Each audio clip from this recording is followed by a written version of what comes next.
de la même manière qu'une voiture a besoin d'essence pour avancer, un être humain a besoin d'un projet pour exister. Mais d'un autre côté, on ne peut pas contrôler tout ce qui se passe à l'extérieur du pays. Mais ma plus grande des qualités, c'est que je crains le ciel.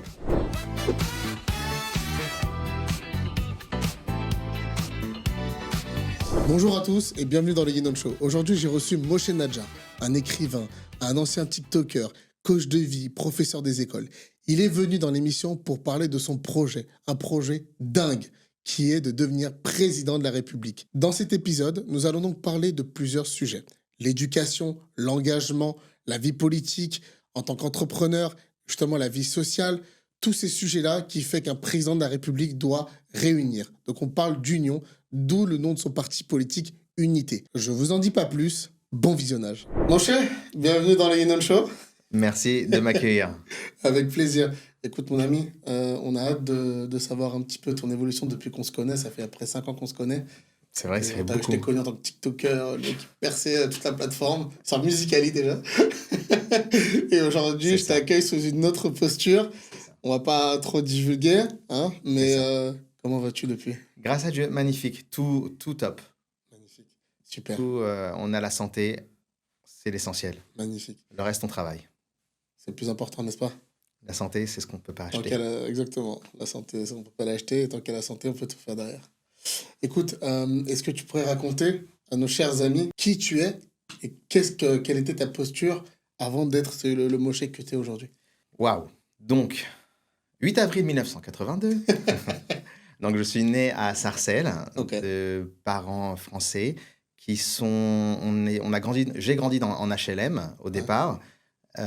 Ensuite, j'ai grandi que dans des écoles privées parce que les années 90 jusqu'aux années 2000, c'était compliqué de vivre dans une cité quand tu es juif. On se faisait énormément agresser. Donc, on était dans une école privée, forcément. Moi, j'étais dans une école privée orthodoxe et j'ai grandi comme ça, à Sarcelles. Ensuite, je suis parti à l'étranger pour faire mes études. Donc, j'ai fait des études à l'étranger. Et je suis revenu en France. J'ai eu le temps de me marier, d'avoir, grâce à Dieu, 6 enfants. Wow. Et j'ai commencé à... Moi, je suis professeur à la base. J'aime enseigner. Je pense que pour être un bon professeur, il est essentiel de se former tout le temps, parce que c'est pas facile d'être professeur. Et donc, je me suis formé, j'ai été professeur. Et ensuite, comme malheureusement en France, les professeurs ne sont pas assez payés. Et moi, président... Non, je ne le dis pas maintenant. T'as le droit ? Moi, président... Ça me fait une belle transition. Moi, président, j'augmente les salaires des professeurs. C'est une évidence. Un professeur, c'est ce qu'on a le plus besoin dans la nation. Donc, comme à l'époque, même aujourd'hui, les professeurs n'étaient pas assez payés, donc j'ai décidé de faire du coaching. Du coaching parce que j'aime ça. J'ai toujours apprécié la notion du coaching. Ma mère m'a toujours dit que j'étais l'avocat des pauvres. Donc, c'est bien. Donc, pourquoi elle disait ça ? Parce que j'aidais tout le temps les gens qui étaient dans le besoin. Tout le temps. C'était comme ça. Je pense que c'est ma nature. Je suis né comme ça. Et donc, elle m'a surnommé l'avocat des pauvres. Pour ceux qui n'avaient pas la possibilité de se défendre, j'étais toujours là pour les défendre, même quitte à me mettre dans des galères. Pas possible. Mais bon, c'est comme ça, c'est une nature. Soit on l'a, soit on l'a pas. Moi, je l'ai. Et ensuite, j'ai fait du coaching parce que voilà, une famille, ça coûte de l'argent. Et donc, le salaire de professeur ne me suffisait pas. Donc, je suis parti dans le coaching. Et dans le coaching, je suis parti vers les gens ont aimé quelques vidéos que j'ai fait jusqu'au jour. Alors, j'ai fait plein de vidéos, plein de montages, plein de tournages. Yinon, c'est pas à toi que je vais apprendre que c'est un vrai travail, un vrai métier. Le tournage, le montage. Déjà, le tournage, prendre son téléphone, dire... La préparation, déjà. Oui, la préparation psychologique. Mais surtout psychologique. Prendre un téléphone, dire bonjour, je m'appelle... et maintenant, on a souvent le syndrome de l'imposteur.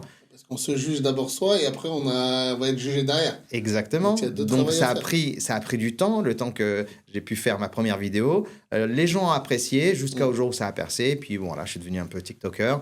Et voilà, ça c'est jusqu'à il y a 3 ans. 3 ans. On fait le saut? On fait le saut. On fait le saut. Donc, depuis à peu près une dizaine d'années, moi, j'aime la France, ça c'est normal. Je suis né ici. Mes parents m'ont toujours inculqué l'amour de notre pays. Et c'est vrai que peut-être de par ma nature avocat des pauvres, j'ai toujours essayé de faire du bien autour de moi. Et donc, quand j'ai grandi, j'ai essayé de me mettre avec des amis qui ont été dans des partis politiques. Parce que depuis une dizaine d'années maintenant, j'écris des réformes pour la nation. J'écris des programmes politiques, que ce soit pour la gauche, pour la droite. Donc, ils font appel à toi. Alors, ils ne font pas appel à moi. C'est moi qui est parti vers eux. Je me rappelle un exemple précis où j'ai écrit pour un programme de droite. Alors, je ne sais pas si j'ai le droit. Là, je ne veux pas dire le nom. Programme de droite. Non, un parti de droite. Donc, c'était chez les Républicains. C'est pour ça que je peux le dire. Je leur ai expliqué le programme que j'ai fait. Ouais. On a beaucoup aimé mon programme. Quand je leur ai dit, alors pourquoi vous ne le propulsez pas, le programme? Alors, on m'a dit, parce que ça ressemble à un programme de gauche. Alors, j'ai dit, oui, mais est-ce qu'il est bien pour la France? Il dit, oui, il est bien. J'ai dit, alors pourquoi on ne le fait pas? Il dit, je viens de te le dire, parce que ça ressemble trop à un programme de gauche. Alors, c'est là où j'ai compris où les partis étaient très bridés. Soit t'es de gauche, soit t'es de droite. Ah ouais. Et ça a été ma problématique. Donc, jusqu'à il y a 2 ans, où j'ai voulu encore écrire un autre programme présidentiel. Et on m'a dit, mais Moshe, mais à la fin, pourquoi tu y vas pas, toi? Ça fait 10 ans que tu écris des programmes. Ben justement, c'est là on va faire un petit bond en arrière. On va faire un bond en arrière. Parce que c'est très important. Ok. Toi qui étais professeur, moi je t'ai connu en tant que TikToker, on a même fait un tournage ensemble. Exact. D'un court-métrage. Exact. Qui a été produit par David Walid. Exact. Aujourd'hui, il y a très peu de temps de ça, tu as écrit un livre. Tout à fait. Et dans ce livre, tu parles beaucoup d'éducation et tu as fait beaucoup de vidéos autour de l'éducation. Donc ça rejoint un petit peu tout ce que tu as dit jusqu'à présent. Qu'est-ce que tu as vraiment voulu véhiculer autour de... Enfin, on parle de l'éducation, mais qu'est-ce que tu as voulu vraiment véhiculer à travers ce livre? Parce que ça doit toucher les plus jeunes. Exact. Parle-nous un peu de ça. Ce que j'ai voulu évoquer, c'est que en France, on a tendance à surprotéger nos enfants. On ne leur apprend pas la vie. Et il y a tellement de choses qu'on devrait apprendre aux enfants pour qu'ils ne soient pas choqués juste à l'âge adulte. Comme quoi, par exemple? Comme on peut apprendre aux enfants à gérer un budget, gérer de l'argent. Les enfants grandissent, ils peuvent aller jusqu'au bac, et bac plus, ils ne savent pas en France, pas tous évidemment, mais la majorité... les élites qui ont accès à ces éducations-là, oui. Oui, mais j'imagine. Mais la grande majorité de la France populaire, etc., exactement, on est bridés justement à devenir des vous demandez à un enfant aujourd'hui, à 15 ans, 16 ans, 17 ans, combien de budget il a le droit d'allouer à un appartement s'il veut quitter le cocon familial. Il veut partir, il veut prendre son indépendance, voler de ses propres ailes. Combien il a le droit d'allouer pour son logement? À 90%. Aucun enfant ne va pouvoir répondre à cette question. Sans cette réponse, les enfants risquent de s'endetter et de finir surendettés. Justement, parce qu'on dit beaucoup, la nation doit nous apprendre ça, mais est-ce qu'il n'y a pas cette notion aussi des parents? C'est le boulot des parents aussi, parce que la nation est là pour nous encadrer. Les parents, ils sont là pour nous guider. Donc, il y a un travail des deux à faire, non, n'est-ce pas? Je suis convaincu que l'éducation, c'est les parents. Et d'ailleurs, j'ai un léger souci avec le fait qu'on appelle l'école en France l'éducation nationale. L'éducation, c'est les parents. Les parents sont les premiers responsables de leur enfant. À l'école, on transmet du savoir. Peut-être il peut y avoir un professeur qui fait du zèle, un professeur qui aime vraiment ses élèves et qui peut faire à l'intérieur, de manière très gentille et bienveillante, du coaching à cet enfant, lui apprendre quelques petites bases, peut-être choses en plus, mais c'est pas le rôle. Bien sûr, il faudra avoir des enseignants compétents, évidemment, bienveillants, mais c'est pas leur rôle d'éduquer les enfants. L'éducation, c'est à la maison. C'est vrai. On est d'accord là-dessus. Et tant qu'on n'a pas ça, notre pays ne pourra pas fonctionner comme il faut. Je suis d'accord. Et à quel moment tu t'es dit, parce que là, on a parlé de ton livre, dans le but d'aider les jeunes, etc., pour leur donner justement cette connaissance, à maîtriser un budget, mais avant de même parler d'argent, je pense qu'il y a une notion en France qu'on oublie, c'est apprendre à nos enfants d'avoir confiance en eux, de pouvoir libérer leur potentiel. Là Exactement. où les pays nordiques, ils sont excellents là-dessus. Exactement. Pourquoi on n'a pas ça en France? On n'a pas ça en France tout simplement parce que on nous apprend pas quelque chose d'essentiel qui est le projet. De la même manière qu'une voiture a besoin d'essence pour avancer, un être humain a besoin d'un projet pour exister. Pour se projeter. Exactement. En France, on n'a pas cette notion de responsabilisation. On n'a pas cette notion de responsabiliser un enfant, de lui donner cette notion de responsabilité. Tu es responsable de ton avenir. On n'a pas cette notion. Donc, comme on n'a pas cette notion de le rendre responsable, on a enlevé cette notion de responsable, pas que aux parents, pas que aux enfants, je voulais dire, même aux parents. Des fois, on essaye, l'État, malheureusement, essaye d'enlever la responsabilité Et de plus en plus. des parents, exactement, envers leurs enfants. Et donc, comme on n'enseigne pas aux enfants d'être responsables, donc c'est normal qu'ils n'ont pas de projet. Quelqu'un qui est responsable, un enfant, tu lui donnes la notion de responsabilité. Alors, il dit, bon, je suis responsable donc de ma vie. Donc, qu'est-ce que je veux faire de ma vie? Donc là, on peut lui dire, bon, écoute, alors, tu as un projet. Tu sais, il y a la fameuse notion d'American Dream où justement tout le monde part vivre leur rêve et devenir des entrepreneurs extraordinaires, travailler dans les plus grosses Tu as vu boîtes. ce que tu as dit? Être devenir entrepreneur. C'est-à-dire, ils ont un projet. Et un projet. En France, Alors on n'a qu'ici, pas ça. Justement, en France, le rêve français, et C'est d'être salarié. contredis-moi si je me trompe, c'est avoir une belle situation, avoir un bon CDI, C'est d'être salarié. avoir une belle maison, avoir une belle voiture, mais pas trop, pour pas trop montrer, parce que hein, on sait très bien ce qui peut se passer. Voilà, c'est le but de vivre caché, détente. Alors Vivons qu'aujourd'hui, heureux, vivons cachés. ça, vivons heureux, vivons cachés. Là où Emmanuel Macron, on peut dire plein de choses sur lui, d'accord, mais il a apporté ce côté entrepreneur. Je pense il a vraiment libéré, il a fait du bien aux entrepreneurs en France. Qu'est-ce que tu as à dire là-dessus? Alors, moi, je ne parle pas de mal, évidemment, de personne. D'abord, ce n'est pas du tout mon leitmotiv. Emmanuel Macron a fait plein de choses concernant l'éducation. Il a fait au moins 7 ou plus réformes sur l'éducation. Concrètement, ça ne fonctionne pas. Parce que c'est le système qui ne marche pas. Donc, même s'il a, comme tu as dit, il a voulu montrer l'entrepreneuriat, il a voulu... Et c'est très bien, de toute façon, toute initiative qui va dans le bon sens, il faut l'encourager.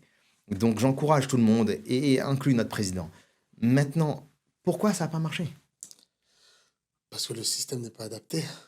Qui crée le système? C'est les politiciens. En fait, comme j'ai expliqué aux gens, si tu veux que quelqu'un t'aime, commence par l'aimer. Et si on veut que les citoyens aiment la France, on devrait montrer aux citoyens que la France les aime. Comment un pays montre à son citoyen qu'il l'aime? En étant écouté. Et surtout, la manière dont le pays montre à son citoyen qu'il l'aime, c'est en lui donnant de l'argent, en lui donnant plus de pouvoir d'achat. C'est comme ça qu'un pays montre à un citoyen « Je t'aime. Vis heureux maintenant. » Eh ben magnifique. Là, t'es en train de me tendre la perche de tout à l'heure. Écoute, je vais plus te tergiverser. Bon, voilà. Il n'y a pas de surprise. Il n'y a plus de surprise. Vous l'avez très bien compris. Notre cher ami Moshe, justement, s'intéresse à la présidentielle. Mais avant d'en parler, on va commencer par le début. C'est qu'est-ce qui t'a poussé à te dire, moi, Moshe Nadjar, qui est né juif, grandi à Sarcelles, dans des HLM, et, je précise, qui se dit, un jour, moi, je peux gouverner la France. Qu'est-ce qui se passe? Qu'est-ce qui se passe? Okay. Sachant que moi, je t'ai connu TikToker, mec. C'est vrai. C'est vrai. C'est vrai. C'est-à-dire que pour moi, la transition, moi, je te connais. L'intérieur de fond de toi, je connais le potentiel de l'homme. Mais pour les gens qui t'ont connu juste en faisant des vidéos de TikTok et qui te revoient parce que tu as écrit un livre et qui te revoient aujourd'hui sur le parti Unité... C'est vrai qu'il y a un parcours. C'est une folie. Et c'est ça qui nous intéresse. C'est vrai qu'il y a un parcours. Alors, sur toutes les questions que tu as posées, alors, je me retrouve pas dans la question de la manière dont tu l'as posée, mais je vais répondre pour y arriver. Moi, je ne veux pas être président.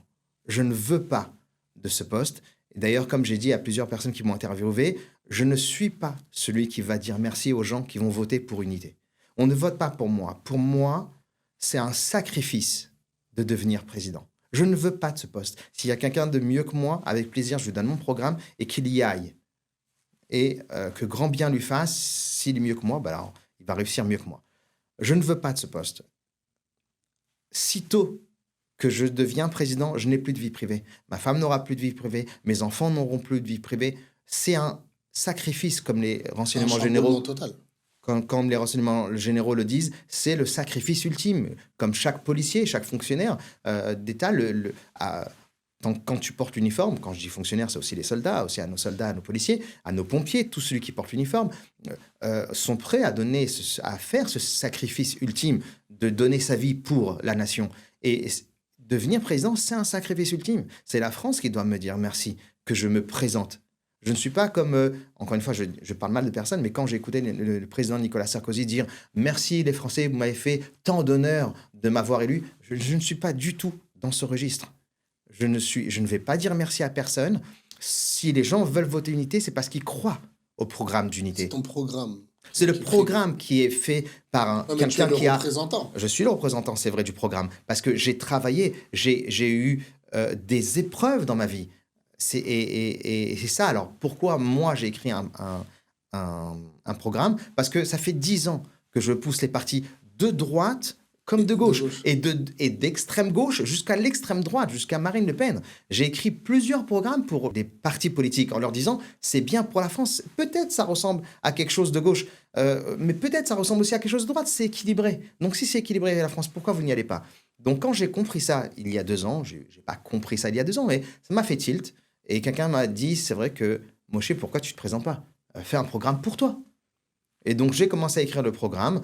Et c'est vrai que beaucoup de gens de LFI militent pour moi aujourd'hui. Militent pour unité. Et beaucoup de gens du RN militent pour unité. C'est fou. Et quand ces deux grands militants sont venus me voir, et chacun respectivement, je leur ai posé la question, de quel parti vous venez pour militer maintenant unité? Alors, ils m'ont dit, voilà, Moshe. La personne de la fille m'a dit, maintenant, Moshe, je vais militer pour vous. Alors, j'ai demandé pourquoi. Il dit, parce que la vérité, moi, je viens de LFI. Je vais voter pour unité, je vais militer pour unité, parce que militer, c'est un programme de gauche.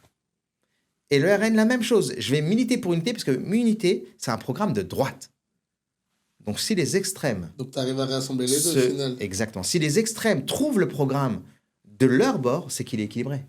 Et c'est ça qu'on a besoin en France, un programme qui unit tout le monde, parce que c'est ensemble qu'on va pouvoir réussir.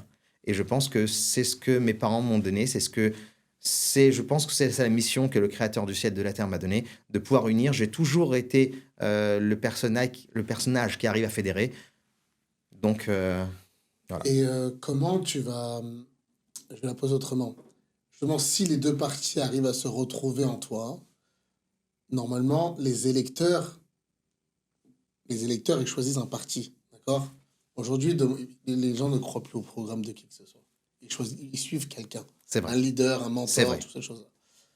Aujourd'hui, comment tu te positionnes par rapport à ces Moby Dick, si je peux me permettre, de la politique, en termes d'ancienneté, je parle. Évidemment. Comment tu te positionnes par rapport à eux? Et surtout, vu que toi, tu arrives à unir les deux, aujourd'hui, t'es quoi? T'es un parti centriste, t'es quoi? Je suis un parti équilibré. La France, alors je vais répondre à ta question. La France, nous, les Français, on a un problème, un complexe d'infériorité. Et comme on a un complexe d'infériorité sur pas mal de sujets, en ce qui concerne à la fois le capitalisme et le socialisme, à chaque fois qu'on va faire une réforme capitaliste, on se sent obligé de mettre du social. Et donc, ça détruit le cœur de la réforme. À chaque fois qu'on veut faire une réforme socialiste, on met du capitalisme. Et donc, ça détruit, ça pourrit de l'intérieur la réforme qui, au départ, est bonne. Oui, bonne. Ouais. Et donc, moi, je suis complètement décomplexé relativement à ça. Je pense que quand il faut faire une réforme capitaliste, parce qu'il s'agit d'enrichir la France, alors il faut mettre une personne comme Bernard Arnault, qui, lui, sait comment faire de l'argent. S'il s'agit d'enrichir la France, quand il s'agit de parler social, alors il faut parler Resto du Cœur. Il faut parler du vrai Resto du Cœur. Alors, je ne parle pas uniquement de Coluche, pas son âme, je parle de de faire du vrai social, sans forcément mettre... Il y a des gens qui ont besoin d'argent, il y a des gens qui ont besoin de se nourrir. Il y a vraiment des gens sous le seuil de pauvreté. Et donc, ces gens-là, il y a des SDF encore en France. C'est un scandale. Moi, président, il n'y aura plus d'SDF en France. C'est un scandale qu'il puisse encore avoir des SDF. Comment tu vas faire? Mais parce que à chaque fois qu'on fait une réforme sociale, on se sent obligé par nos complexes de faire du capitalisme. Mais quand il s'agit d'aider, il s'agit d'aider. Il y a deux mouvements. Le mouvement capitaliste qui existe et le mouvement socialiste. Et les deux sont beaux. La problématique, c'est qu'on veut à chaque fois faire soit l'un, soit l'autre, ou alors en même temps, sans parler mal de personne. Mais ça ne fonctionne pas. Quand il s'agit de parler capitalisme, alors il faut parler capitalisme, sans complexe. On ne peut pas mettre quelqu'un qui a pas beaucoup d'argent, pas beaucoup de moyens, parler avec Donald Trump qui est milliardaire et essayer de tirer la couverture vers la France. Ça ne fonctionnera pas. Bien sûr. Il faut quelqu'un qui sait de quoi il parle. Alors quand je dis Bernard Arnault, ça peut être Pinault ou autre, mais des gens qui ont déjà des milliards pour pouvoir parler avec un milliardaire. Si on met un milliardaire français devant un milliardaire américain, ils vont parler le même langage. Donc pour toi, en fait, ce qui est important, c'est ce que je prône aussi, c'est le côté s'adapter à son interlocuteur. Exactement. Il faut que le représentant de la France aujourd'hui soit capable de parler à tout le monde. Exactement. Et toi qui viens du peuple, et je pense que c'est ce que je pense que pendant ta campagne, si Dieu veut, je te le souhaite. Amen. C'est ce que j'aimerais qu'on voit à travers toi, c'est ce mec qui vient d'en bas, qui a connu la progression sociale. Qui a connu la rue, dormir dans la rue et l'URSSAF. et aujourd'hui, qui va militer pour à la fois le succès, la réussite des personnes qui veulent travailler, etc. en France, mais également pour les personnes justement qui ne peuvent pas, dû à leur métier, de leur redonner du pouvoir d'achat pour qu'ils puissent mieux vivre. C'est exactement. Alors moi, je le dis officiellement, je l'ai écrit dans mon programme. Moi, président, je descends de 47% les charges à 30%. Alors évidemment, j'ai une manière de le financer, tout ça, mais il faut absolument que je ramène, et je vais réussir à ramener les 30 glorieuses en France. C'est ton sinon, objectif. Comment ? C'est l'objectif. Parce que sinon, les Français, non pas qu'ils en ont marre, mais ils sont fatigués. Ils n'ont plus d'espoir. Et c'est compliqué. Et on va réussir. Alors comment je vais faire face au Moby Dick, donc comme tu as dit, de la politique ? Je pense que le fait qu'on soit arrivé à exploser les plafonds à 3 000 milliards de dettes, c'est parce que, jusqu'à maintenant, nous avons mis des politiciens à la tête de l'État. Un politicien, par définition, ne peut pas nous sortir de là. Parce que pour sortir la France de là où elle est, il faut quelqu'un qui a du courage. Et le courage, ça ne s'achète pas. J'ai un des invités qui est venu ici, qui a fait Sciences Po, et il m'a dit une phrase qui était très intéressante. Il m'a dit que tous ces gens qui font les grandes écoles pour devenir politiciens, ils sont formés pour créer des réformes. Et en fait, plus tu fais de réformes, et plus tu es bien vu. Exactement. Si tu n'as pas créé une réforme, tu n'as rien fait. Ta journée n'a pas été productive. Alors que c'est ce qu'on leur apprend. Ils sont bridés, d'accord ? Et on le voit bien à l'Assemblée. Attention, ils sont intelligents, ces gens-là. Hein. Très. Ils sont vraiment très intelligents. Mais la différence, c'est qu'ils sont bridés. Alors, par rapport à ce qu'on leur demande de faire. Toi, tu dis, nous, à la tête de l'État, c'est pas un politicien qu'il nous faut. C'est quelqu'un qui connaît la vie, qui connaît la vraie vie, qui connaît la difficulté des gens, mais qui connaît également le très haut, c'est-à-dire les gens qui réussissent, qui font des grands business, qui gagnent beaucoup d'argent. Et le but, c'est de brancher les deux. Tout ça. Comment faire ?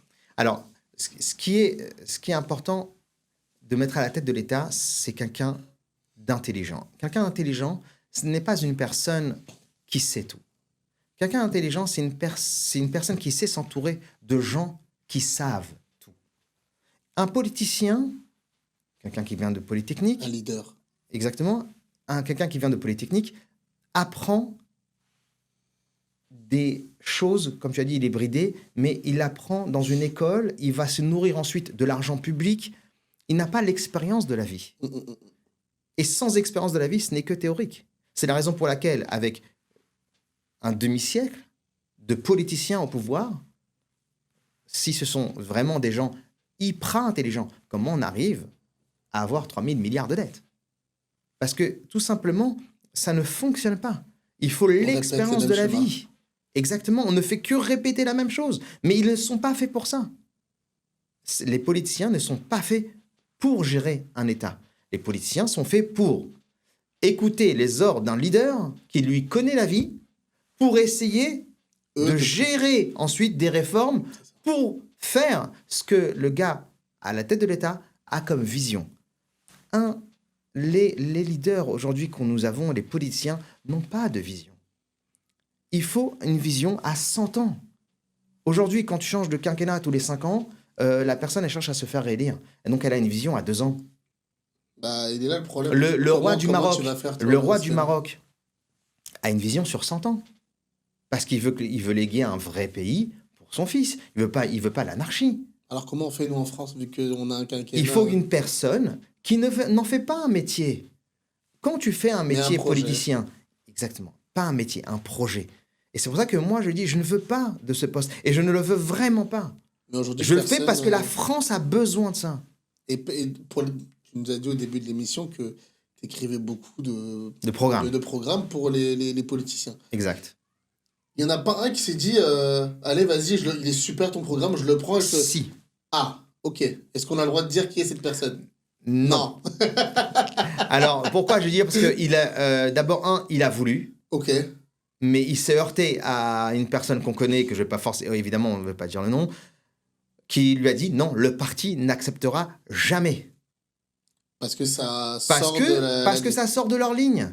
Alors, j'ai eu beau expliquer que c'est bon pour la France, mais la notion c'est bon pour la France ne rentre pas dans le parti. Le parti, c'est un parti pris et ça doit rester comme ça. Tu sais, Moshe, je pense que tu vas être d'accord avec moi et je pense que beaucoup d'entre vous allez être également d'accord avec moi. Je pense que si aujourd'hui, tous ces postes, tu dis j'en veux pas, etc., mais tous les politiciens, les ministres, etc., si justement on réduisait les gains, le salaire qui est très élevé, parce que c'est des représentants de la France, etc., donc qui vont pas vers la course à ce poste-là, mais ils vont plus ils vont à la course à ce qu'on peut gagner derrière ce poste, je pense qu'on changerait littéralement le jeu. C'est-à-dire, non seulement tu diminues les salaires, après on essaie de le couvrir comme on peut, parce que je pense qu'on peut, parce qu'aujourd'hui les Français, ils arrivent à vivre avec 3 fois rien, et eux, aujourd'hui, les ministres, certes, ils font des réformes, ils sont dans des beaux bureaux, etc., mais il faut que le Français puisse avoir une vision par rapport à lui. Alors, pour répondre à ce que tu dis, je ne suis pas certain que c'est baisser les salaires qui est le problème. Ça ne me dérangerait pas qu'ils gardent leur salaire, même qu'ils montent leur salaire, mais avec un devoir de résultat. Ah, très bien. La problématique, c'est que tu donnes 5 000, 6 000, 7 000 euros à quelqu'un et qui n'a pas de devoir de résultat. Moi, président, la première chose que je fais, c'est j'applique le programme d'unité. Si je vois que je ne peux pas appliquer le programme d'unité, je démissionne. Je n'ai rien à faire en tant que chef d'État. J'ai un programme. Le programme a été réfléchi pendant des années. C'est un programme qui... Plus de 10 ans. Ah oui, d'accord. C'est un programme qui a été réfléchi pendant des années et des années. C'est un programme équilibré qui tient compte de la nature humaine. Et pas de l'économie, pas des riches, qui vient de la nature humaine. Il prend en considération toute la nature humaine. Garçons, filles, etc. Donc, c'est ce devoir de résultat que nous, on n'a pas. Parce qu'aujourd'hui, c'est mesuré différemment. Comme je te dis, les politiciens, ils sont là pour créer des réformes. Exactement. Donc, ton devoir de résultat, comment tu mesures? Donc, alors pourquoi je parle du côté éducatif? C'est parce que si je vois que le programme, je n'arrive pas à le faire, je démissionne parce que j'ai un devoir moral de résultat. Si je vois que je ne peux pas faire le programme Unité sous mon quinquennat, ben je pars. Parce que le programme a été réfléchi. Il est bon pour la France. Il faut le faire. Et c'est vrai, je peux en témoigner. Il y a des choses que quand tu es ici, ce qu'on voit ici, on ne le voit pas de là-bas. Il y a des choses qu'on voit qu'on est là-bas, avec plus de pression. Et donc, j'imagine que beaucoup j'allais dire de mes prédécesseurs en tant que président, beaucoup de présidents ont dû avoir de la bonne volonté, je n'en ai aucun doute. Et peut-être qu'ils ont subi beaucoup de pression. Et ils n'ont pas fait leur réforme. Et c'est là que est important de mettre au pouvoir quelqu'un de courageux. On m'a interviewé, on m'a dit, c'est quoi tes trois qualités, tes 3 grandes qualités? Alors j'ai dit que je suis intelligent, dans le sens où je m'entoure toujours de gens intelligents, qui savent mieux que moi. Je suis courageux, mais ma plus grande des qualités, c'est que je crains le ciel. Et donc, j'ai un devoir moral de résultat. Et je l'ai dit dans plusieurs interviews, si je ne peux pas faire le programme d'unité, je démissionne. J'ai rien à faire. J'ai une femme, j'ai des enfants. Je vis très bien. La vie a des hauts et des bas, mais j'ai pas besoin de tout ça. Mais aujourd'hui, tu t'es quand même dit, je prends cette responsabilité. Aujourd'hui, je fais ce sacrifice. C'est plus qu'une responsabilité, c'est un sacrifice d'être médiatisé, c'est un sacrifice d'aller vers la présidence qui change toute une vie. J'ai à peine 40 ans et puis ma vie privée va devoir s'arrêter. C'est un sacrifice. Vivre les 40 prochaines années sous pression de je ne peux pas aller prendre une glace comme tout le monde, c'est un sacrifice pour mes enfants. Donc oui, j'ai pris la décision parce que la France, mon pays de naissance, en a besoin et je me sacrifie pour ma patrie. Magnifique. Est-ce que tu pourrais nous dire, justement pour parler un petit peu de l'acheminement de cette aventure. Tu sais bien gérer je vois, tu gères très bien, tu fais très bien ton métier. Justement, comment débute cette campagne? Quelles sont les dates butoirs? Alors, date butoir de la campagne. Alors, c'est vrai que, je t'avoue, Inon, ça m'a pris du temps à comprendre. D'abord, je viens... Moi, quand tu me l'as dit au téléphone, j'ai fait attendre un peu 3 fois parce que... quand on vient du peuple, d'abord, les campagnes présidentielles, c'est une fois tous les 5 ans. Donc, c'est vrai qu'on n'est pas rodé là-dessus. Faut pas rater le train. Exactement. Et puis moi, je me suis jamais vraiment intéressé à la politique, à part au bien-être de la France, donc en faire des programmes pour les Français, et puis faire mon devoir civique de voter. Mais je me suis pas intéressé plus que ça. Mais c'est vrai que la République a mis des lois en place, des lois strictes qu'il faut respecter. Et donc, il y a des choses qu'on a le droit de dire, il y a des choses qu'on n'a pas le droit de dire. Et c'est bon, c'est bien comme ça. Enfin, en tout cas, c'est comme ça. Il faut respecter. Aujourd'hui, comment ça commence et quelles sont les dates? Aujourd'hui, je me présente en tant que candidat pressenti. OK? Parce que je ne suis pas encore candidat officiel, parce que l'officialisation dépend du Conseil constitutionnel qui valide les 500 signatures. Donc, quand le Conseil constitutionnel aura validé mes 500 signatures, des maires, des élus, des sénateurs, des députés qui ont donné leur mandat, leur parrainage pour ma candidature, donc là, je serai candidat officiel pour la présidence. Donc là, aujourd'hui, je suis en campagne pour la candidature, mais je ne suis pas légalement candidat reconnu officiellement avec les 500 signatures. D'abord, je ne les ai pas encore. Hein. Je suis à 208 de signatures, donc il faut y aller. Wow, t'en as récupéré plus de soixantaine en même pas une semaine. Exactement. Donc voilà. C'est pas facile. On a des bénévoles, donc je remercie les bénévoles. Je ne sais pas si j'ai le droit de dire vos noms. Tu peux dire leurs prénoms et les remercier, c'est avec plaisir. Leur remercier, mais je ne sais pas si elles le veulent. Ah, ok. Donc en tout cas, G, M, je vais dire les initiales. Merci beaucoup pour le temps que vous donnez et la France vous remercie parce que c'est un travail très dur qu'elles font. Elles appellent les maires, elles appellent les mairies et merci. Merci beaucoup. Magnifique. Et est-ce que tu pourrais nous dire justement ces fameuses dates butoirs? Tu m'as parlé de aujourd'hui, je suis candidat pressenti parce que nous sommes, je ne sais pas quel jour tu vas la sortir. Moi, juste avant la date que tu vas annoncer. Ouais, donc c'est ça. Alors, là, j'ai vu sur le chat, c'est entre le 1er et le 16 juillet, donc je ne sais pas si c'est... Je vais dire le 16, je pense. Ok. Donc, à partir d'aujourd'hui jusqu'en juillet, entre le 1 et le 16, on est candidat pressenti. À partir de juillet, la campagne présidentielle débute. Et donc là, on est officiellement en campagne pour la candidature, en campagne officielle pour récolter les 500 signatures et se présenter à l'élection présidentielle de 2027. Et ensuite, à partir du fin janvier, 24-25 janvier 2027, jusqu'à 5 semaines à peu près, plus ou moins, fin février, on a la course aux signatures. Qui va donner son parrainage à qui? Donc, on espère, et j'appelle les maires à envoyer le parrainage parce que quand bien même, je sais très bien que vous allez tomber amoureux du programme Unité, mais quand bien même ce n'est pas le cas, c'est un acte démocratique, un acte républicain que de donner son parrainage afin qu'il y ait de la pluralité, pour qu'on puisse tous se présenter et surtout quelqu'un comme moi qui veut le bien de la France. Donc, je vous invite à envoyer vos parrainages, messieurs et mesdames les maires, directement au Conseil constitutionnel pour qu'on puisse avoir les 500 signatures. Amen, t'es pas très loin,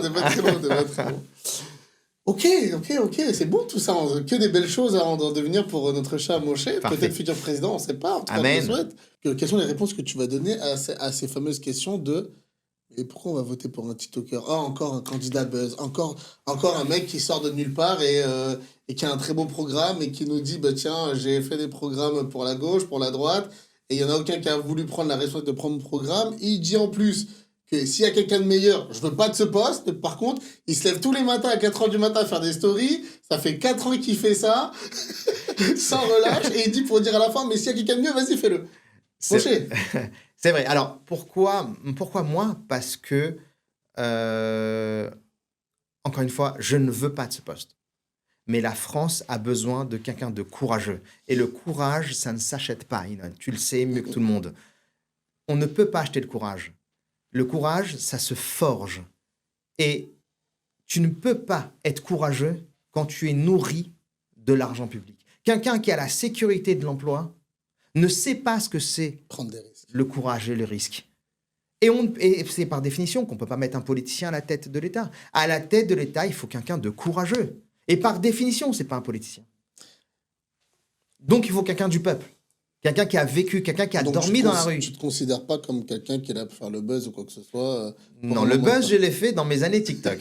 Donc, c'est bon. La popularité, entre guillemets, populaire, je l'ai eu. Les gens dans la rue qui m'arrêtent pour faire un selfie, je l'ai eu. Donc, ma période star hollywoodienne française, je l'ai eu. Hein. J'ai pas de nom. Si tu deviens président, mec, t'es invité Voilà. partout. Là, c'est un Voilà. autre niveau. Là. Donc, j'ai pas besoin de faire du buzz en tant que TikToker, en tant que président. Je l'ai déjà fait en tant que TikToker. Donc, cette popularité, ce plaisir de, on va dire, mon assurance, pas mon assurance, je veux dire, mon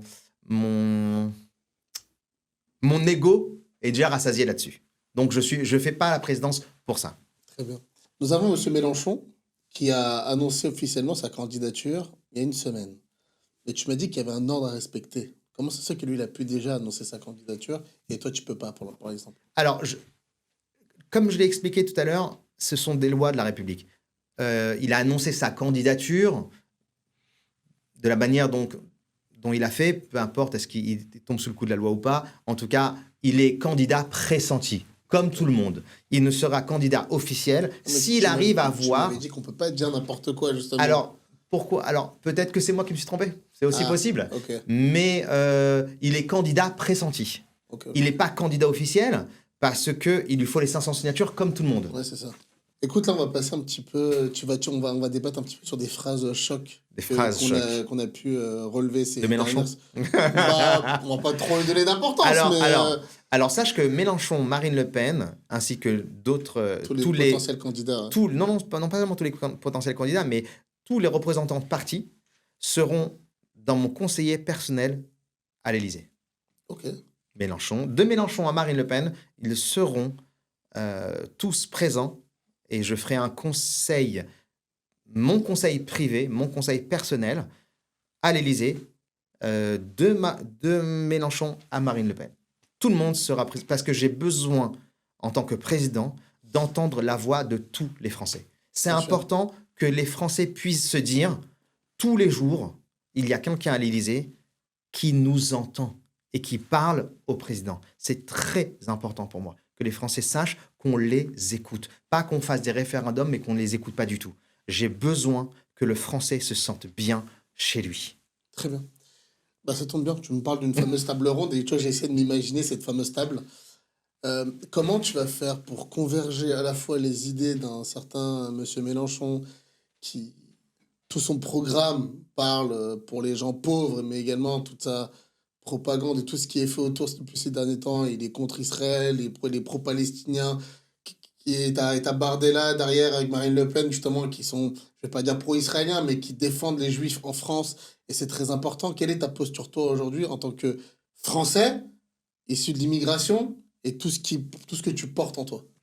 Moi, je pense que les Français ne sont pas, quand je parle des Français, c'est les Français dans toute leur globalité. Bien sûr. Les Français, aujourd'hui, à l'instant T où on parle, en 2026, n'ont pas la maturité, inclus moi, n'ont pas la maturité de parler d'un sujet si complexe du Moyen-Orient. Il faut le connaître. D'abord, oui, il faut le connaître.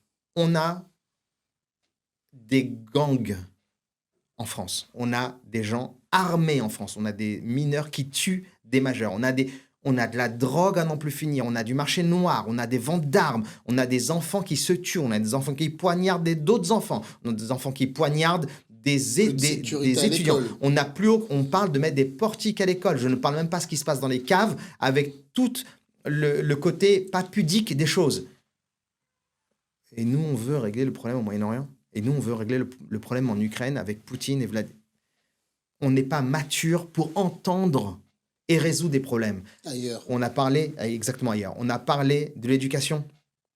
Sais-tu, je vais répondre, mais sais-tu quelle est la meilleure éducation? La meilleure éducation, je sais que tu le sais, Inon, je vais le dire, la meilleure éducation, le meilleur moyen d'éduquer, c'est l'exemplarité.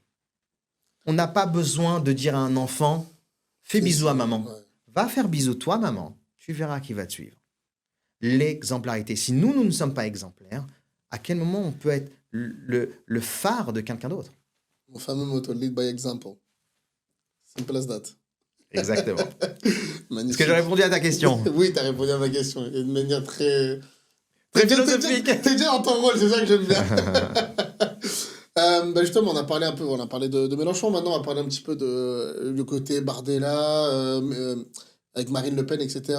Dans tous ces discours qui l'animent partout où il va, c'est la France, l'amour de la France d'abord, et redonner du pouvoir d'achat pour les Français, et surtout, redonner cet amour pour la France. Que aujourd'hui, les Français, ils avaient, pour moi, soit perdu, soit on les a fait taire. Parce qu'avant, prendre un drapeau français, dans des banlieues, c'est limite, tu te faisais caillasser. Tu vois? Oui. Et aujourd'hui, c'est un personnage comme lui, toi, vous arrivez à dire, non, moi je suis fier d'être français et je suis fier d'avoir la fierté du drapeau. Ouais, exact. Comment, toi, en tant que candidat ou autre, comment on pourrait faire pour redonner aux gens et aux enfants l'amour pour la patrie?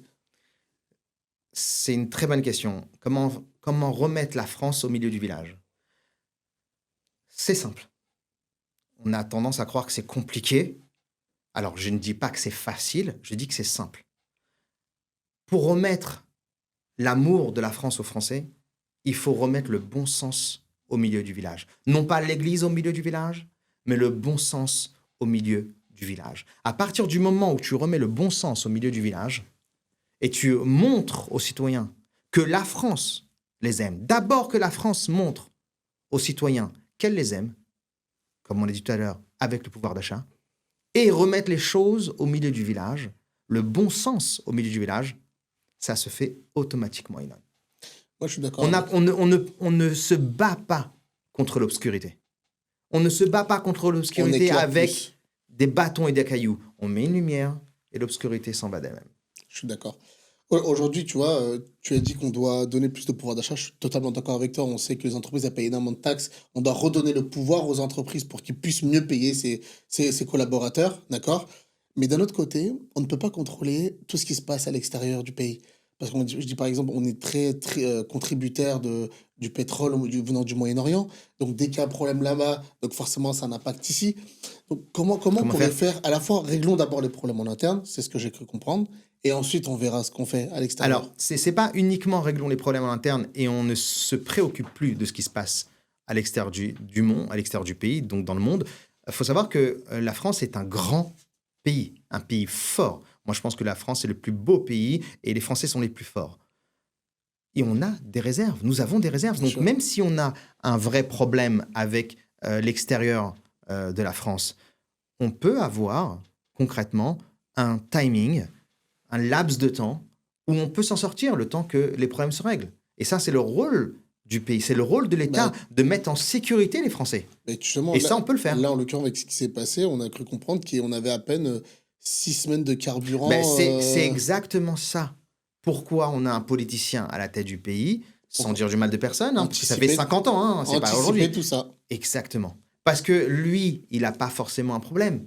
S'il n'a pas compris que il a 68 millions d'habitants. Tant que tu parles comme ça, tu ne peux pas. Moi, je sais que moi, président, j'aurai 68 millions d'enfants. Et si tu as un enfant, tu sais que tu dois le protéger. Donc, moi, président, j'ai 68 millions d'enfants à protéger, il faut que le programme Unité soit respecté. Très bien. Et aujourd'hui, selon toi, je pense que tu vas être d'accord avec moi, pour qu'on puisse adhérer à ton projet, que les gens puissent se, se- Se projeter. se projeter sur toi, qu'est-ce qu'ils auraient besoin pour dire, tiens, Moshe, j'arrive à me projeter sur lui, Lire le programme. tout simplement. Tout simplement, le programme, il ne fait pas énormément de pages. Le programme est divisé en programme éducatif, qui est le pilier de la nation, ensuite le carcéral, parce que les deux sont intimement liés. Ensuite, évidemment, baisser les charges, le programme économique, baisser les charges. Mon Dieu, il faut baisser les charges. Et ensuite, le côté militaire. Il faut que, étant donné qu'on va avoir une bonne éducation, un bon système carcéral, parce que la problématique avec le système carcéral aujourd'hui, c'est que en France aujourd'hui, la prison, c'est une case finale. Et par définition, la prison ne peut pas être une case finale. Et c'est pour ça qu'on a plus de 60% de récidivistes. Donc, l'éducation, le carcéral, ensuite, dès qu'on a donné ça et ça aux Français, une bonne éducation, un bon programme carcéral, eh ben, les programmes, ils veulent s'engager à l'armée. Les gens, les enfants, les membres de la nation, les enfants de la nation seraient débordés. Beaucoup de gens voudraient s'engager à l'armée. Parce que d'abord... Ça serait obligatoire sous toi? Non, du tout. Mais, par exemple, il y a une option dans le programme que si tu veux accéder en tant que garçon à un poste de fonctionnaire d'État, oui, il faut... si tu es un garçon, tu fasses 1 an d'armée. Donc, sitôt qu'on a un bon programme éducatif, un bon programme carcéral, les gens voudront s'engager dans le militaire. Donc, baisser les charges à tout prix, éducatif, carcéral et militaire. Avec ça, on est bon. En 3 mois, je remets la France sur les rails. En 3 mois? 3 mois. Allez, écoute... Ça ne veut pas dire qu'en 3 mois, on règle tous les problèmes, mais en 3 mois, nous sommes sur les rails et avec le temps, on résout les problèmes. Ok. Donc, pour toi, aujourd'hui... 3 mois. L'éducation, en fait, t'en fais ton cheval de course, en fait. L'éducation, si on ne fabrique pas un bon programme éducatif, si on ne fabrique pas non plus des génies, il faut comprendre, Ninan, je sais que tu le sais, mais je leur dis, tous les 2 mois, il y a un robot humanoïde qui sort. Oui. Nous, la France, on sait, il y a combien de personnes qui ont le bac et le bac avec... des gens ne savent ni lire ni écrire en France. Oui, ils écrivent très mal. Oui, ils écrivent très mal. Donc, je pense que la France a complètement oublié que si on ne se remet pas à cheval, nous allons être les esclaves du monde. Tu trouves qu'on est endormi? Alors, on n'est pas endormi. On n'est même pas au début de la nuit. On n'est pas endormi. On n'est même pas sur la piste. Si on est encore, quand les gens sont presque au milieu de la course, nous on est encore dans les vestiaires en train de choisir quelles chaussures je vais prendre pour aller faire la course. Et c'est ce qui prouve le classement de notre pays sur le plan économique, militaire et tout ce qui est éducatif. Et pourtant, notre cerveau... On est les meilleurs. Les Français, on est les meilleurs, on est demandé partout dans le monde. Les Français, on est les meilleurs du monde. Mais on ne nous donne pas les moyens. Pourquoi? Parce qu'un politicien, son rôle, c'est de laisser comme ça. Mais on ne peut pas laisser comme ça. La vie, c'est une montée à vélo. Soit tu montes, soit tu descends. On ne peut pas stagner. Ça n'existe pas, stagner. Et un politicien, son rôle, c'est de... On ne bouge pas. On ne bouge pas. Et c'est pour ça qu'il ne faut pas un politicien à la tête de l'État. Est-ce que tu penses qu'en France, réussir, c'est devenu une faute morale? Étant donné que les impôts sont punitifs en France, alors on est devenu doucement, mais sûrement, anti-réussite. Non pas qu'on n'aime pas la réussite. On est les meilleurs en France. C'est nous qui sommes... nous sommes les Lumières. Mais étant donné qu'on a mis des politiciens à la tête de l'État, qui, eux, ne créent pas de richesse. Un politicien ne crée pas de la richesse. Donc, il ne peut pas comprendre la valeur de la richesse. Donc, forcément, pour vivre, il a besoin de prendre. Donc, quand tu ne fais que prendre, celui à qui tu as pris, il commence à moins t'aimer. Doucement, doucement. Ça ne se voit pas, mais doucement, doucement. C'est une fracture silencieuse. Et on brise le lien. C'est pour ça qu'aujourd'hui, on peut entendre des enfants de la République, nés sur le sol de la République, dire des gros mots sur la France. À mon époque, ça n'existait pas. Mes parents et tes parents ont béni la France. On On l'a voyait, toujours béni, mais ma d'ailleurs. mère voyait un policier dans les... Je ne parle pas d'un militaire. Hein. Elle Juste voyait un un policier dans la rue. Respect.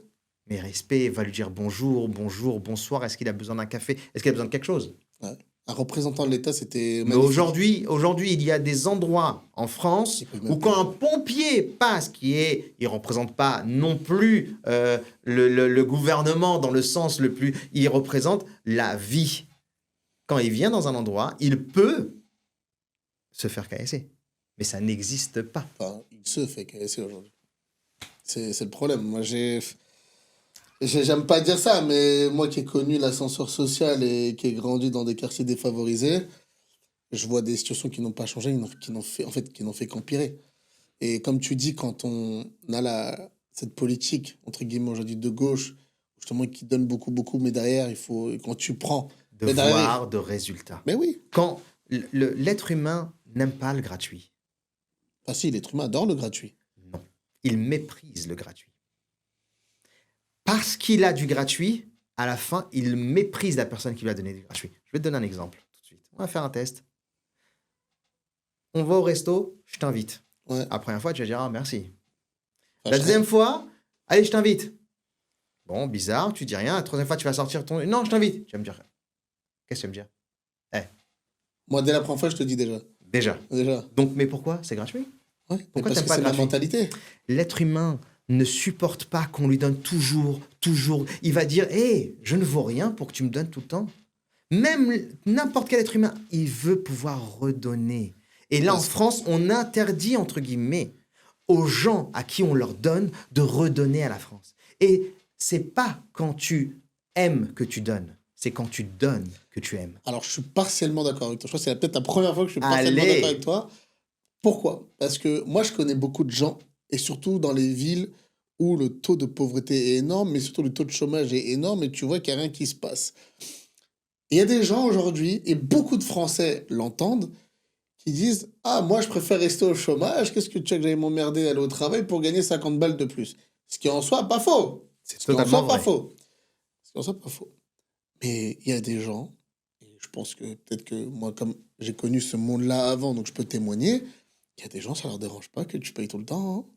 Et ils adorent ça, hein. Au Parce contraire. qu'ils sont complètement endormis. C'est pour ça que je t'ai dit. Est-ce Mais qu'on est là, encore endormi mais ils sont tu as raison, on est endormi. Tu as raison, 100%. Mais dès que tu vas te le réveiller, tu verras qu'il n'aime pas le gratuit. Là, il est endormi. Il ne sait. Quelqu'un qui est endormi, il est entre. Je ne suis pas C'est avocat, quelqu'un- mais quelqu'un qui est endormi, il n'est pas Je responsable vais de aller ses actes. franc jeu, quelqu'un qui profite du système. Mais il profite du Profite du système. système. Tu as raison. Pourquoi il profite du système? Parce que de l'autre côté, quand il va essayer de sortir du système, tu as vu toutes les charges? Tu as vu toutes les charges que tu payes? Énorme. Donc pourquoi tu veux qu'il fasse ça? Moi, j'ai pas la carrure d'Inan. Lui, il a réussi. Moi, je vais peut-être pas réussir. Hein. Je vais avoir trop de bâtons dans les roues. Donc quoi, la France me donne maintenant? Je garde. J'ai trop à perdre. Si maintenant, la France dit, écoute, Inan, bon, il a risqué, c'est à hauteur du risque, le gain. Mais toi, tu peux le faire. Je te donne un petit peu d'aide. Première année, tu payeras pas d'impôt si tu montes ta société. Mais tout le monde va monter sa société. Parce que la première année, même s'ils veulent profiter, au moins la première année, ils vont tenter leur chance. Mais là, on donne quoi aux gens? Soit on leur dit profite du système, soit dès que tu réussis un tout petit peu, je t'assassine, 47%. Et des fois, ça peut monter même plus que 47%. Et justement, toi qui parles de résultats, tu parles de 47%. Je sais, là, c'est peut-être la dernière question que je vais te poser. On doit produire. Comment aller récupérer ce manque à gagner pour les caisses de l'État? Ben, si on produit et on encourage les gens À produire. à produire, ben, ils voudront moins être assistés. Donc l'argent que tu ne donnes pas d'assistanat, Tu le Ils vont le récupères produire. sur une laps de temps, mais tu le récupères. Donc, le fameux mot un peu entrepreneurial, motivation qu'on peut dire aux gens, c'est que celui qui prend des risques, on l'encourage, mais celui qui n'a pas le courage de prendre les risques ne jalouse pas celui qui le fait. Alors, c'est joliment dit, on ne peut pas calculer la nature humaine, mais il faut que la France soit là. Et à la fois pour les gens complètement démunis, c'est notre rôle. Et je pense que toutes les personnes comme toi et qui ont un tant soit peu réussi, veulent donner. Ça fait partie aussi de notre étiquette, toi et moi, C'est mon ça, cher. c'est ça. Donc on veut donner, il faut que nous sommes attachés à notre système social parce qu'il est bon dans sa nature. Il faut aussi encourager ceux qui produisent de la richesse. Et c'est ça qu'on n'a pas en France. Et c'est ça, unité. Unité, c'est penser à ceux qui sont riches et penser à ceux qui sont pauvres. Non pas favoriser l'un contre l'autre, mais favoriser et l'un et l'autre. Magnifiquement dit. Merci. Et tu crois qu'aujourd'hui, Moshe, pour être un bon président de la République, il faut être un grand politicien ou un grand communicant? Ni l'un ni l'autre. Il faut être courageux et avoir la crainte du ciel. Et on est dans un pays laïque et la spiritualité, elle a sa place, mais chez soi, comme on le dit. Comment justement tu vas faire pour aligner les Français, où toi tu parles beaucoup de spiritualité, de la crainte du ciel, pour les gens justement qui n'ont pas ces valeurs-là? Alors, les Français sont croyants.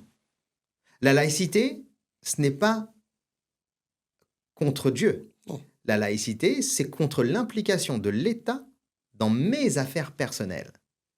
Donc les Français, ils sont croyants. D'ailleurs, la laïcité, la loi 1905 qu'on a eue depuis 1901, les Français, dans toute l'histoire, je ne vais pas refaire toute l'histoire, mais j'ai fait des travaux sur la laïcité, les Français n'ont jamais eu un problème avec Dieu. Les Français n'ont pas de problème avec le Créateur du ciel et de la terre. Ils ont un problème quand un ministre ou une réforme dire tu dois maintenant commencer à prier, soit prier à l'église, soit prier dans la rue, soit faire ça, soit mettre une croix à la maison. Là, les Français disent moi, je crois au Créateur du ciel et de la terre et je le prie de la manière dont j'ai envie. Mais la laïcité, ça ne veut pas dire un problème contre Dieu. La laïcité, c'est contre ce que l'État veut m'obliger à faire relativement à ma croyance. Donc, on va revenir là-dessus. Tu as parlé du fait que, de par ce que tu représentes, tu vas rassembler les gens. Forcément, c'est un sacrifice pour ta famille parce qu'il va y avoir du bon comme du mauvais. D'accord? Et ça, c'est vraiment le plus grand danger, surtout aujourd'hui. Comment, en fait, tu vas réussir à combattre tout ça pour arriver à ton objectif final qui est de travailler pour la France et de représenter la France dignement dans ce parcours? Alors, c'est une très bonne question que tu as posée. Comme j'ai dit, on choisit, tu as raison au départ. Moi, je t'ai parlé d'unité et toi, tu m'as parlé, mais on choisit aussi un candidat. Tu as raison.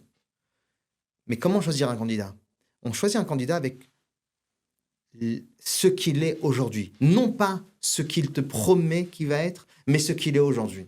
Moi, ce n'est pas aujourd'hui que je me lève à 4 h du matin. Enfin, 4 h du matin, c'est ma première story. C'est à 3 h 30 que je me lève. Il faut regarder la personne comme elle est aujourd'hui. Et comme elle est aujourd'hui, c'est comme ça qu'elle va être. Si elle ne l'est pas aujourd'hui, elle ne le sera pas demain. Donc, tu t'es imposé une discipline dès le début. Depuis des années, ça fait 10 ans que j'écris des livres. Ça fait plus de 10 ans que je me lève à 3 h 30 du matin. C'est pas aujourd'hui. Et la popularité, je l'ai connue à travers TikTok. Les insultes, je les ai connues à travers TikTok. Donc, je pense que peut-être c'est ça, Ilan, qui m'a préparé à la présidentielle, peut-être ce fameux TikTok. Et c'est soit tu es quelqu'un de travailleur, soit tu ne l'es pas. Soit tu as la crainte du ciel et tu veux devoir de résultats dans ta vie privée aujourd'hui, soit tu ne l'as pas. C'est pas je te promets, moi président, je vais, moi président, je vais. Non. C'est est-ce que tu l'es aujourd'hui? Est-ce que tu vis ce que tu prônes aujourd'hui? Donc tu n'as plus qu'à aller sur Insta, regarder mes stories, tu verras à quelle heure je me lève. Moi, je le sais déjà. Mais vous, allez-y. Dernière question. Quels sont les candidats qui pourraient potentiellement te faire peur? C'est un grand mot quand je dis peur. Hein. Et quel serait le candidat face à laquelle tu t'aimerais être au second tour si Dieu te le permet? Je serais élu au premier tour. La seule question, c'est est-ce que j'aurai 70% des voix ou 80% des voix? Mais je n'ai pas de candidat aujourd'hui. Devant moi, Inon, il n'y a que des politiciens. Il n'y a aucun qui est dangereux. On en a eu, ça fait 50 ans qu'on a des politiciens. 50 ans. C'est énorme, on a 3 000 milliards de dettes. Mais Macron n'est pas politicien de base. Même si on l'a préparé pour. Alors, ça serait intéressant de savoir combien de temps il a travaillé dans le privé ou combien de sociétés il a monté personnellement pour savoir à combien... je ne critique pas le président de la République, et c'est pas parce qu'il est président de la République, parce que je ne critique personne, c'est comme ça, c'est la vie. Mais c'est vrai que, encore une fois, il faut être courageux. Au départ, Emmanuel Macron a pris énormément de gens du civil, parce qu'il voulait prendre des gens du civil. Et il s'est entouré de gars super. Alors pourquoi ça n'a pas fonctionné? Parce qu'à la fin, il faut être courageux. À la fin, le président, il doit être courageux, il doit avoir la crainte du ciel, parce que sinon, ça ne peut pas fonctionner. On va trop avoir de pression, parce qu'être président, c'est avoir la pression. Mais si tu as la crainte du ciel, ça peut le faire. C'est tout ce que je te souhaite. Amen. Merci beaucoup, mon ami. Je te souhaite toutes les brachot et tout ce que tu mérites. Amen. Et que si Dieu veut, ce projet, tu arrives à aller au bout de ce projet, justement, que tu puisses également rassembler les Français. Que Dieu bénisse le peuple français et que Dieu bénisse la France. Amen, amen. Reveal the mission. Guinon Show.